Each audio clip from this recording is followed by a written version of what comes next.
పరిశుద్ధ గ్రంథము నుండి వాక్యం చదువుకుందాము. నిర్గమకాండము 7వ అధ్యాయము 20వ వచనం చదువుకుందాం. యెహోవా ఆజ్ఞాపించినట్లు మోషే అహరోనులు చేసిరి. అతడు ఫరో ఎదుటను అతని సేవకుల ఎదుటను తన కర్రను పైకెత్తి ఏటి నీళ్లను కొట్టగా ఏటి నీళ్ళన్నీ రక్తముగా మార్చబడెను. దేవుడు తన పరిశుద్ధ వాక్యమును దీవించునుగాక. ఆమేన్. మమ్మల్ని మిక్కిలిగా ప్రేమించిన మా దేవాని ఘనమైన నామమున కోటాను కోట్ల కృతజ్ఞతాస్తుతులు స్తోత్రములు తండ్రి. మరోసారి నీ పాదాల చెంతకు రావడానికి అవకాశం ఇచ్చిన తండ్రి నీకు స్తుతులు కృతజ్ఞతలు. చదవబడిన వాక్యములు వర్తమానం మాకు అవసరమైనది కనుక మీరే మాతో మాట్లాడమని, వినుబుద్ధిని గ్రహించు శక్తిని ప్రసాదించమని మాతో నడిపిస్తూ ఉన్నా యేసు అతి పరిశుద్ధ నామమున మిక్కిలి వినమితో బ్రతిమలాడి వేడుకొంచున్నాను పరమ తండ్రి. ఆమేన్. ఐగుప్తును విడిచినట్టి మీరు అరణ్య వాసులయ్యి ధరలో, ఐగుప్తును విడిచినట్టి మీరు అరణ్యవాసులయ్యి ధరలో, నిత్య నివాసములేదిలలోన నేత్రాలు కాననుపై నిల్పుడి, నిత్య నివాసములేదిలలోన నేత్రాలు కాననుపై నిల్పుడు.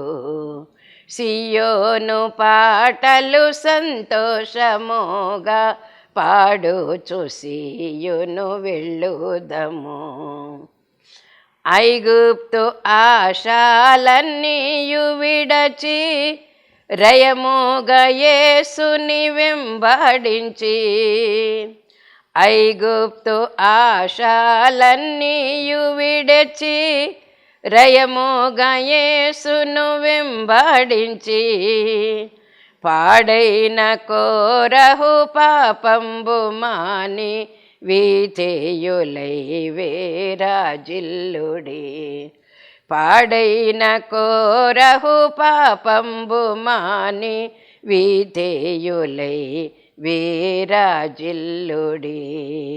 సియోను పాటలు సంతోషముగా పాడుచు సియోను వెళ్ళుదము. దేవుని నామమున స్తోత్రం. మీ అందరికీ నా మరణాత. మనము సిద్ధం చేసుకున్నటువంటి స్తుతులు కొన్ని చెప్పుకుందాము. దేవుని యొక్క మహిమార్థమై నాతో పాటు మీరు కూడా కలిసి స్తుతులు స్తోత్రములంటే మన పెదవులు దేవుని నామమును ఉచ్చరించడం ద్వారా దేవుడు మనకు మేలు చేస్తారు, ఆయనకి ఘనత కలుగుతుంది. కనుక నిర్గమకాండములోని లేవి కాండములోని కొన్ని స్తుతులు. సంవత్సరమునకు ముమ్మారు పురుషులందరూ నా సన్నిధిని కనబడవలనన్న తండ్రి నీకే స్తుతులు స్తోత్రములు. నీ పులిమేరలను గొప్పవిగా చేతునని చెప్పిన తండ్రి నీకే స్తుతులు స్తోత్రములు. అహరోనును యాజకునిగా ప్రతిష్ఠింపచేసిన తండ్రి నీకే స్తుతులు స్తోత్రములు. అతని కుమారులను యాజకునిగా ప్రతిష్ఠింపచేసిన తండ్రి నీకే స్తుతులు స్తోత్రములు. ప్రత్యక్షపు గుడారమును తేజస్సుతో నింపిన తండ్రి నీకే స్తుతులు స్తోత్రములు. అర్పణలన్నిటిలోనూ ఉప్పు చేర్చవలనని చెప్పిన తండ్రి నీకే స్తుతులు స్తోత్రములు. క్రొవ్వునైనను రక్తమునైనను తినకూడదని చెప్పిన తండ్రి నీకే స్తుతులు స్తోత్రములు. బలిపీఠం మీద అగ్ని నిత్యము మండుచుండవలనని చెప్పిన తండ్రి నీకే స్తుతులు స్తోత్రములు.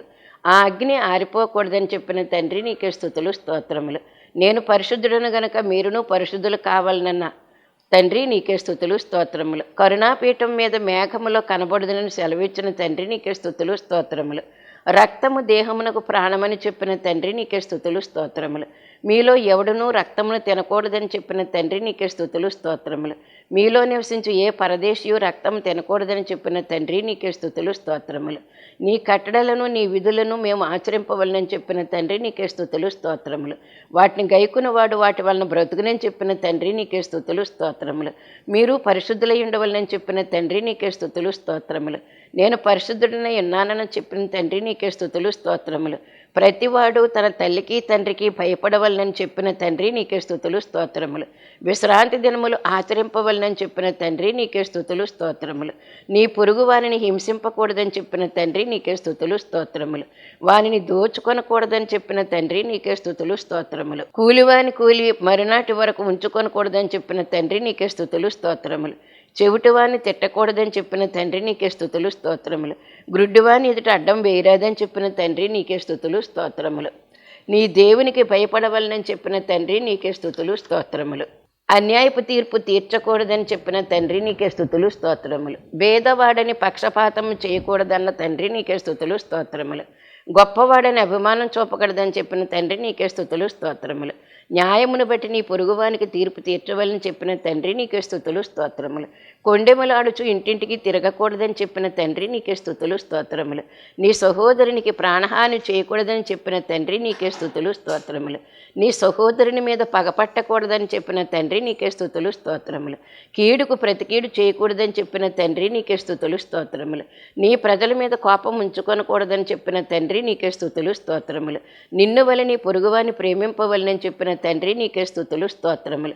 రక్తము కూడినదేదియు తినకూడదని చెప్పిన తండ్రి నీకే స్తుతులు స్తోత్రములు. శకునములు చూడకూడదని చెప్పిన తండ్రి నీకే స్తుతులు స్తోత్రములు. మంత్ర ప్రయోగములు చేయకూడదని చెప్పిన తండ్రి నీకే స్తుతులు స్తోత్రములు. విశ్రాంతి దినములను ఆచరింపవలనని చెప్పిన తండ్రి నీకే స్తుతులు స్తోత్రములు. పరిశుద్ధ స్థలమును మన్నింపవలనని చెప్పిన తండ్రి నీకే స్తుతులు స్తోత్రములు. కర్ణపిశాచి గల వారి దగ్గరకు పోకూడదని చెప్పిన తండ్రి నీకే స్తుతులు స్తోత్రములు.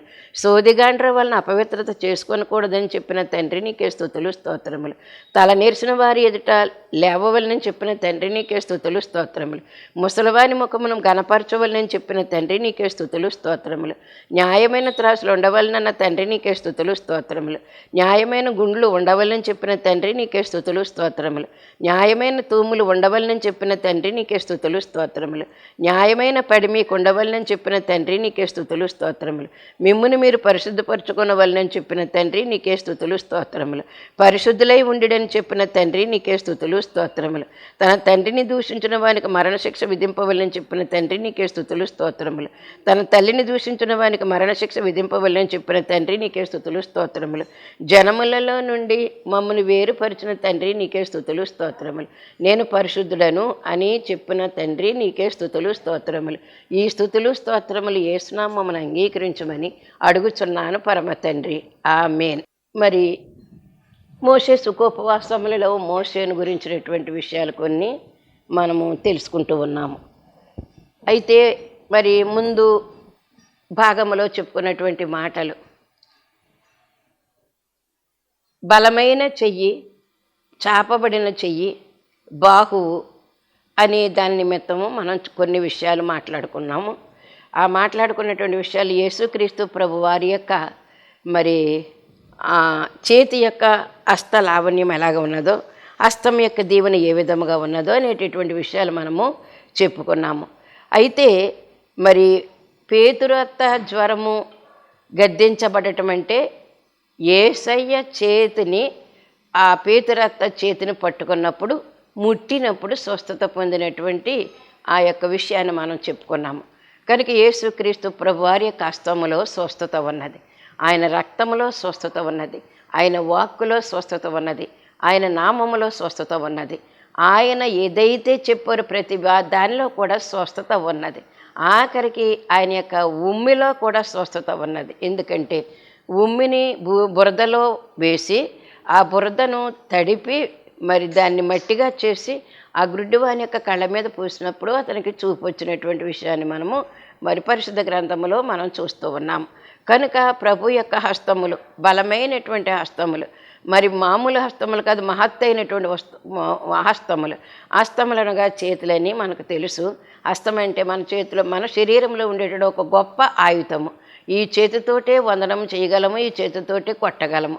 కనుక కొట్టేటటువంటి పరిస్థితుల, మరి వందనం చెప్పేటువంటి పరిస్థితుల, మన యొక్క అనుభవంలో మనం ఎలాగ ఉన్నామో తెలుసుకునేటటువంటి పరిస్థితి. ఏ చేతులైనప్పటికీ కూడా చేతులెత్తి దేవునికి నమస్కారం చేయాలి అనేటటువంటి సంస్కారం దేవుడు మనకి చిన్నప్పటి నుంచి కూడా మనకు తెలియజేశారు. నమస్కారంలో సంస్కారం ఉన్నది. కనుక ఈ సంస్కారమును మనము పాటించేటటువంటి వారమై ఉన్నాము. మంచి లక్షణములు ఎవరు చెప్పినప్పుడు కూడా మనం వాటిని ఉపయోగించుకోవాలి, పాటించవలసినటువంటి వారమై ఉన్నాం. అప్పుడే సజ్జనుల లెక్కలోకి మనం వస్తామని మనం కూడా అర్థం చేసుకోవాలి. కనుక దేవుని యొక్క హస్తాలు మన మీద ఉంటే మనం చేసే కార్యాలన్నీ కూడా ఆయన హస్తాలాగే ఉంటాయి. ఎందుకంటే నేను పరిశుద్ధుడైన కనుక మీరు కూడా పరిశుద్ధులుగా ఉండండి అని చెప్పి బైబిల్ అంతటా కూడా వ్రాయించారు. లేఖనాలన్నింటిలో కూడా ఉన్నాయి, నేను పరిశుద్ధుడు అనేటటువంటి మాట ఎక్కువసార్లు బైబిల్లో రాయబడి ఉంది. కనుక పరిశుద్ధమైనటువంటి దేవుణ్ణి కలిగినటువంటి నువ్వు నేను మనందరము కూడా పరిశుద్ధమైనటువంటి హస్తములు కలిగినటువంటి వారమే, పరిశుద్ధమైనటువంటి అవయవములు కలిగినటువంటి వారమే, పరిశుద్ధమైనటువంటి కార్యములు చేయవలసినటువంటి వారమే ఉన్నాము. కనుక ఇక్కడ మనం చాచిన చెయ్యి ఆయన బలిష్టమైనటువంటి తీర్పులు, ఐగుప్తికి తీర్పులో ఆయన చెయ్యి ఎప్పుడైతే చాపారో ఐగుప్తీయులకు తీర్పులు తీర్చవలసినటువంటి పరిస్థితి, తీర్పు తీర్చారు. ఎందుకంటే ఇశ్రాయేలు శ్రమ పెట్టారు కాబట్టి వారిని బానిసలుగా నొక్కుపెట్టి తొక్కుపెట్టి వాళ్ళ చేత పనులు చేయించుకొని పట్టణాలు కట్టించుకున్నారు కాబట్టి వారికి ఏ విధమైనటువంటి సుఖమో ఇవ్వలేదు. ఎంతో కష్టపడి చేసినటువంటి పనులు, ఆ పనులను బట్టి దేవునికి కోపం వచ్చి ఏం చేశారంటే మరి ఐగుప్తీయులను దోచుకునేటట్లుగా ఇశ్రాయేలుకు దేవుడు చెప్పినటువంటి మాట. ఎందుకంటే వీరి కష్టాన్ని వారు తిన్నారు, వీరి కష్టాన్ని పట్టణాలుగా, వీరి కష్టాన్ని వెండి నగలు బంగారు నగలుగా చేయించుకున్నటువంటి పరిస్థితి. వీరికైతే ఏమీ లేదు, కానీ వారికి పట్టణస్థులు మాత్రం ప్రజలందరూ కూడా వీరి కష్టాన్ని ఉపయోగించుకుని వారు ధనవంతులై ఉన్నారు, ఐశ్వర్యవంతులై ఉన్నారు, జ్ఞానవంతులై ఉన్నారు. వీరి కష్టాన్ని వారు దోసుకున్నారనమాట. కనుక దేవునికి కోపం వచ్చింది, తీర్పులు తీర్చారు. 10 తీర్పులు తీర్చినటువంటి మాటలు మనకి నిత్యం కూడా చెప్పుకుంటూనే ఉన్నాము. కనుక మరి అందుకే దేవుడు మనకి ఏం చెప్పారంటే చేతులకు కూడా మనకి ఏం కావాలంటే యుద్ధము నేర్పేటటువంటి దేవుడు అంట. 18వ కీర్తనలో 34వ వచనంలో మనం చూసుకుంటే కనుక నా చేతులకు యుద్ధము చేయ నేర్పువాడు ఆయనే. కనుక మనము కొట్టాలని కాదు, తిట్టాలని కాదు, వారిని ఎదుటి వారిని ఏదో చేసేయాలని కాదు, మన జోలికి వచ్చినటువంటి వారికి మనం చెప్పవలసినటువంటి ఒక రకమైనటువంటి బుద్ధి. కనుక కర్రిచ్చుకుని కొట్టక్కర్లేదు, మరి దేనిచ్చుకుని కూడా మనం చెయ్యక్కర్లేదు. వాక్యం అనేటటువంటి ఖడ్గము, వాక్యం అనేటటువంటి కత్తి మనము వాడవలసినటువంటి వారమైన దేవుడు మన చేతికి ఇచ్చినటువంటి ధర్మశాస్త్రమే వాక్యము ఖడ్గమై ఉన్నది, కత్తి అయి ఉన్నది. కనుక ఇది ఉపయోగించి, వాక్యాన్ని ఉపయోగించి శత్రులైనటువంటి వారి నోరును ముయ్యించడానికి యుద్ధము నేర్పు. చేతులతోటే మనం వాక్యం తీసుకోవాలి, నోరుతో చదువుకోవాలి. కనుక దీన్ని బట్టి మనం చూసినటువంటి విషయాలు ఏమై ఉన్నాయంటే మానవుల చేతులు బలహీనమైపోయి ఉన్నాయి. కానీ ఈ బలహీనమైనటువంటి చేతులు బలం కావాలంటే వాక్యం కావాలి, ప్రార్థన కావాలి, సన్నిధి కావాలి. అప్పుడే మనకి బలాన్ని దేవుడు ఇస్తాడు. దేవుని యొక్క సహవాసం చేస్తే కనుక మనకు దేవుని యొక్క బలము ఆటోమేటిక్గా మనకు వస్తుంది. ఎందుకంటే ప్రభు యొక్క ప్రకాశిత మోసలోనికి ఎలాగైతే వచ్చిందో మనకి కూడా ఆయన సహవాసం చేయడం ద్వారా, ఆయన వాక్యం చదవడం ద్వారా, ఆయన ప్రార్థన చేయడం ద్వారా మనకి కూడా ఆయన యొక్క బలము, ఆయన యొక్క శక్తి మనకు అందుతుందని మనము గ్రహించవలసినటువంటి వారమైనాం. అలాగే మరి దేవుని యొక్క మహాకృపను బట్టి ఆయన బాహువులు అన్నారు. బాహువులు అంటే చాపినటువంటి చేతులను మనం చెప్పుకున్నాం కదా. మరి ఎత్తి పట్టేటటువంటి బాహువులు, ఎందుకని నిన్ను ఆ 2 చేతులతో కూడా ఎత్తి పడిపోతుంటే లేవనెత్తేట. అందుకే 91వ కీర్తనలో ప్రతిదీ కూడా మన కోసం చెప్పినటువంటి, మన కోసం రాయించినటువంటి మోషే మరి కీర్తనలు అని ఉంటుంది. దాని మీద 90, 91 కీర్తనలు కూడా మరి దావీదు గారు రాసినవి కాదు, మోషే గారు రాసినటువంటివి.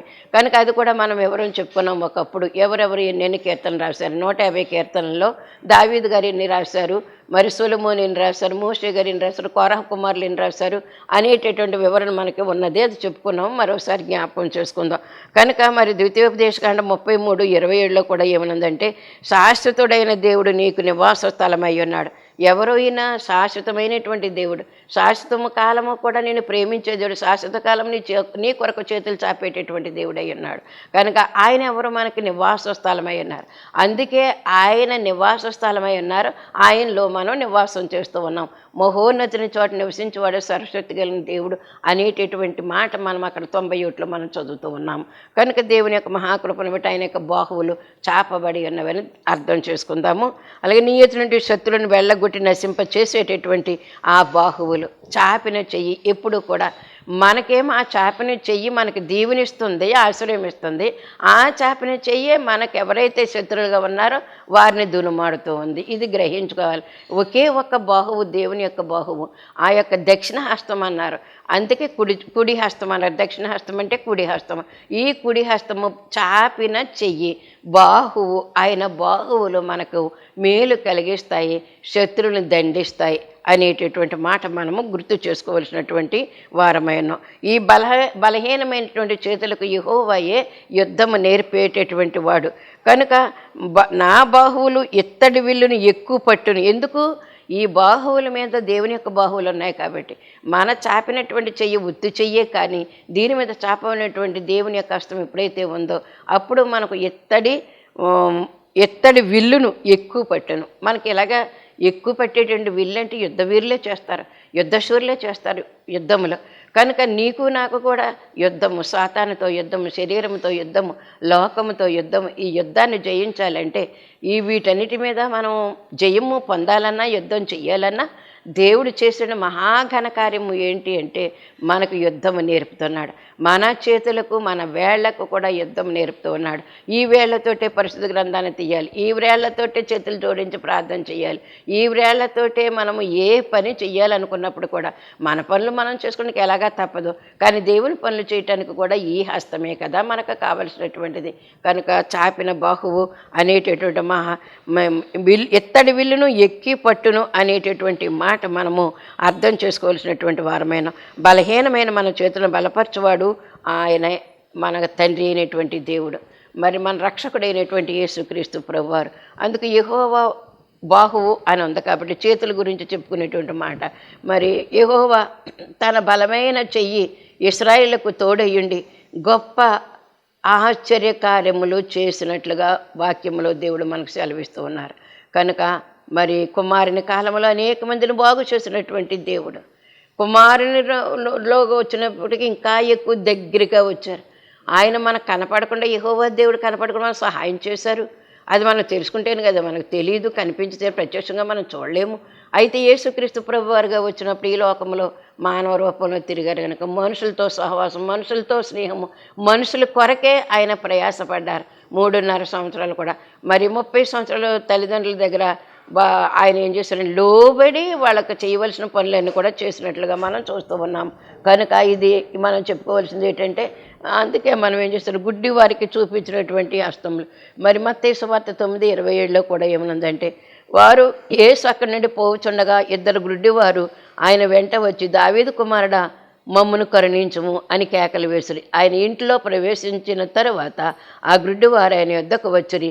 యేసు ఇది నేను చేయగలనని నమ్ముచున్నారా అని వారిని అడగగా వారు నమ్ముచున్నాం ప్రభు అని వారితో. అప్పుడు ఆయన వారి కన్నులు ముట్టి మీ నమ్మిక చొప్పున మీకు కలుగునుగాక అని చెప్పినటువంటి వాగ్దానము.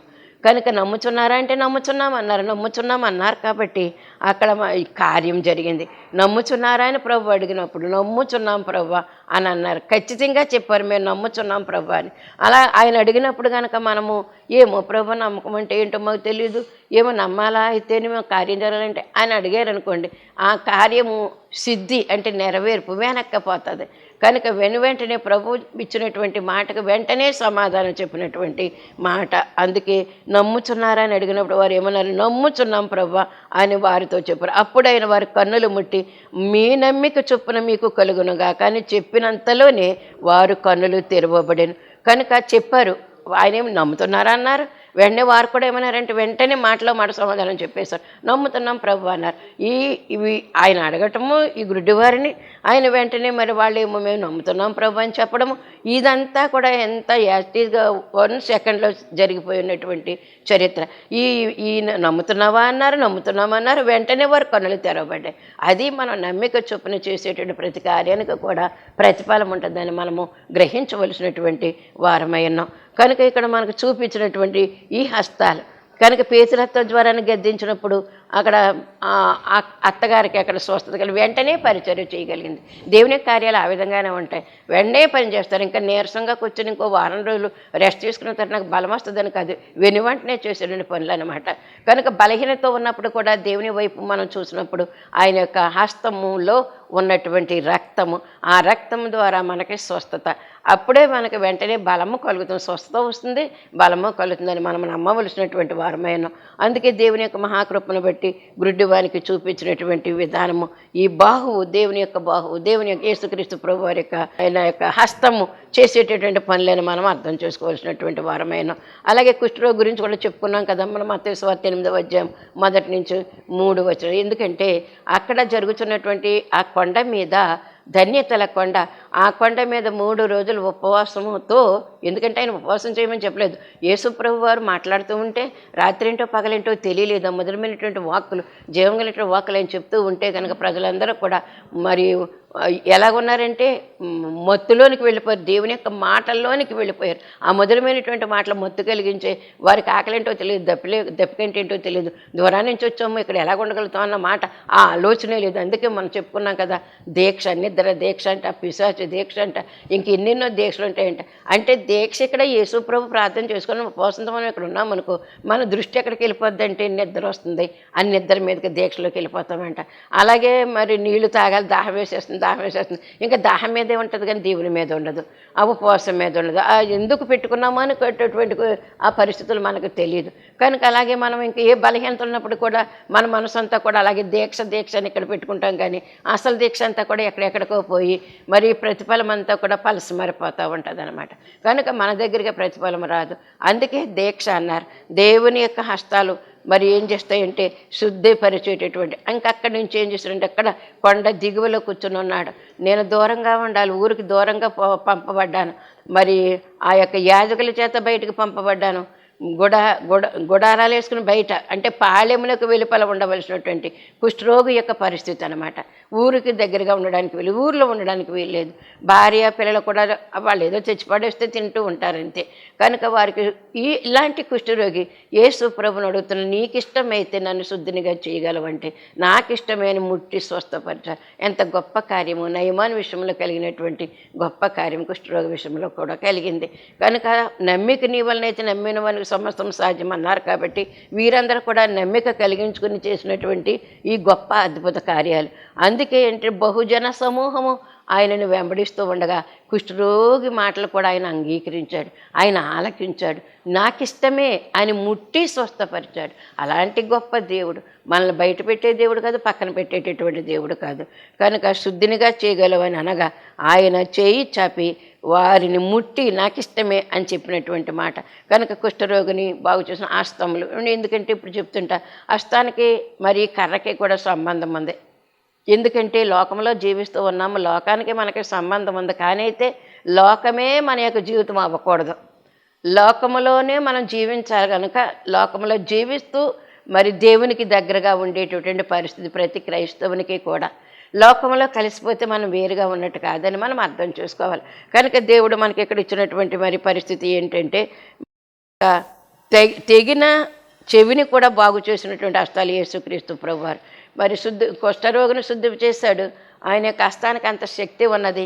కనుక ఎందుకంటే యోహాను సువార్త 18:10 ఏమైనా ఉందంటే మరి కుడి చెవి తెగ నరికాడంట. ఎవరితో తెలుసు కదా మనకి, శ్రమకాల ధ్యానాల్లో మనం చెప్పుకుంటాము. మలుకు అనేటటువంటి ఆ యొక్క దాసుని యొక్క చెవి మరి ఒకవేళ చంపాలనుకుని కత్తి పెట్టాడేమో పీక మీద, అప్పుడు ఆ కత్తి వార తప్పి ఏమైందంటే చెవి తెగ నరికాడంటే, చెవి నరకాలని ఉద్దేశం కాదు, ఆ కోపంలో ఏంటంటే పీకి వేసేయాలనుకుని ఉంటాడు. అప్పుడు ఆ కత్తి ఎక్కడికి వెళ్ళిందంటే చెవికి వెళ్ళింది. ఆ చెవి ఎప్పుడైతే ఊడిపడిపోయిందో మరి శిష్యుడు చేసినటువంటి పని కనుక కత్తి పట్టి చేశాడు పేతురు గారు. ఆ పని చెయ్యొద్దని కూడా దేవుడు చెప్పాడు. వెంటనే ఊడిపడినటువంటి ఆ చెవిని తీసే చేత్తో అతని యొక్క ఎక్కడైతే ఆ స్థానం తప్పిందో ఆ స్థానంలో ఆ యొక్క చెవిని జస్ట్ అలాగా గమ్ము పెట్టలేదు, ఇంకేదోటి వైద్యం చేయలేదు, ఏం చేయలేదు, జస్ట్ ఎలా పెట్టాడో లేదో అది అతుక్కుపోయింది. ఇదే మహత్తరకరమైనటువంటి కార్యము. యేసు ప్రభు యొక్క హస్తంలో అంత స్వస్థత ఉన్నదని మనము అర్థం చేసుకోవాల్సినటువంటి వారమైన అంత గొప్ప హస్తం కలిగినటువంటి దేవులో భద్రపరచబడి ఉన్నాం మనము. కనుక మనల్ని ఎవరో కూడా కదల్చేటటువంటి పరిస్థితి మన దగ్గర ఉండదు. ఎందుకంటే కదల్చలేరు మనల్ని, ఎందుకంటే ఆయనలో స్థిరపడిపోయి ఉన్నాం కాబట్టి. స్థిరమైనటువంటి పరిస్థితి మన దగ్గర ఉంది కాబట్టి. అందుకే మరి చనిపోయిన వారిని కూడా బ్రతికించినటువంటి హస్తమని మనం అర్థం చేసుకోవాలి. లోకాసువార్త 7:11-15 నాయీను విధవరాలి యొక్క కుమారుని చూచి కనికెరపడి, నాయీను విధవరాలి యొక్క కుమారుడు చనిపోయాడు, పాడి కట్టుకుని తీసుకుని వెళ్ళిపోతాను, ఒక్కగానొక్క కొడుకు, నన్ను ఎవరు పెంచుతారు, ఎవరు పోషిస్తారు, నాకు ఇంకెవరో దిక్కు లేదని ఏడుస్తుంది పాడి వెంబడిపడి. అలా ఆ సీను లేకపోతే ఆ దృశ్యము యేసుక్రీస్తు ప్రభు వారు చూసేసరికి ఎంతగానో తల్లడిల్లిపోయారనమాట. కనుక అక్కడ మనం చూసినట్లయితే వెంటనే ఏడవద్దమ్మా అంటే కనికరము పడ్డాడనమాట. ఆమెమీ నా కొడుకుని బతికించని అడగలేదు. ఆ దృశ్యం చూడగానే ఈయనకి కడుపు సముద్రం అయిపోయింది అంటారు చూడండి, అలా కరిగిపోయింది ఆయన యొక్క హృదయం, యేసు ప్రభు యొక్క హృదయం. కనుక నీ కష్టాలు చూసినా నా కష్టాలు చూసినా ఆయన అలాగే కనికర పడేటటువంటి దేవుడై ఉన్నాడు. కఠినాత్ముడు కాదమ్మ, కనికరము కలిగినటువంటి దేవుడు. కనుక దీర్ఘశాంతము కలిగినటువంటి దేవుడు, కరుణా కటాక్షములు కలిగినటువంటి దేవుడు. అందుకే ఎజ్రా నెహెమ్యాలు కూడా ప్రతిదానికి కూడా మా దేవుని కరుణాహస్తం మాకు తోడుగా ఉంది, మా దేవుని కరుణాహస్తం మాకు తోడుగా ఉందని ఎన్నోసార్లు వారు చెప్పారు. కనుక వారు చేసిన ప్రతి పనికి కూడా సహాయం దేవుని యొక్క హస్తం. ఆ దేవుని హస్తం కూడా ఎలాంటిదంటే కరుణ కలిగినటువంటి హస్తం. ఇక్కడ కూడా మరి చనిపోయినటువంటి నాయను విధవరాలి యొక్క ఆ కొడుకును ఏం చేసి ఆ విధవరాలు కుమారు యొక్క ఆ పరిస్థితి చూసి ఆమె ఏడుచున్నటువంటి ఏడుపును చూసి కనికరపడి ఏడవద్దని చెప్పి పాడె ముట్టగా మోయిచున్నవారు నిలుచురి. మోసుకుని వెళ్ళిపోతూ ఉన్నారు. మోసుకుని వెళ్ళిపోయేటువంటి సందర్భంలోనే ఆయన ఏం చేశారంటే వాళ్ళని ఆగమని చెప్పలేదు, కానీ ముట్టినటువంటి ఆ హస్తం యొక్క ప్రభావం వాళ్ళని ఏంటి ఒక్క అడుగు ముందుకు వేయకుండా వారు నిలబడి ఉన్నారు. వాళ్ళు వెళ్ళిపోలేదు. నువ్వు ముడితే మాకేంటన్నా నిర్లక్ష్యంతో వారు ముందుకు వెళ్ళలేదు. కనుక అక్కడ జరగవలసినటువంటి రెస్పాన్స్ అనమాట. మహానుభావుడైన హస్తమేస్తున్నారు, బతుకుతాడనేటువంటి ఆలోచన నమ్మకం వాళ్ళకు కూడా, మోసే వాళ్ళకు కూడా ఉంటే ఉన్నది కాబట్టి వారు ఏం చేస్తారంటే ముందుకు కదలకుండా ఆయన ముట్టగానే వారు నిలిచారు అనేటటువంటిది మనము జ్ఞాపకం చేసుకోవాల్సినటువంటి వారమైన. మోచున్న వారు నిలుచుని ఆయన ఏమన్నారంటే చిన్నవాడ లెమ్మని చెప్పగా చనిపోయిన వాడు లేచి కూర్చుని మాట్లాడసాగాడు. ఎంత గొప్ప ఆశ్చర్యము! అంటే అప్పుడు ఆ కాలంలో జరిగింది, కానీ మన కాలంలో జరుగుతుందంటే జరుగుతున్నాయి. ఎన్నో రకాలుగా మనము సాక్ష్యాలు వింటూ ఉన్నాం. కనుక కోమాలోకి వెళ్ళిపోయి 2-3 సంవత్సరాలు కూడా మాట్లాడలేనటువంటి వ్యక్తులు కూడా లేచి మాట్లాడేటువంటి పరిస్థితులు సాక్ష్యాలు చెప్తూ ఉన్నారు. ప్రభువా నీకు వందనములు, స్తుతులు, కృతజ్ఞతలు తండ్రి. చేతిని గురించి కర్రను గురించి చెప్పుకుంటున్నాం ప్రభా. మీరు చేసినటువంటి అద్భుత కార్యములు నాయన, మరి మీ హస్తము మీ యొక్క కర్ర కనుక ఇవన్నీ కూడా వివరించుకుంటూ ఉన్నాం. కనుక మా జ్ఞానానికి అందదు, నీ జ్ఞానంతో మాకు తెలియచేస్తున్నందుకు వందనాలు. ప్రసంగాలను బట్టి, లేకపోతే ఉపన్యాసాలను బట్టి, లేకపోతే దేవుని మాటలను బట్టి నాయన అనేక మంది బిడ్డలో మరి బలపరచబడడానికి, నీలో స్థిరపరచబడడానికి అవకాశం కలిగించమని యేసు అతి పరిశుద్ధ నామమున అడుగుచున్నాను పరమ తండ్రి. ఆమేన్. మరణాత.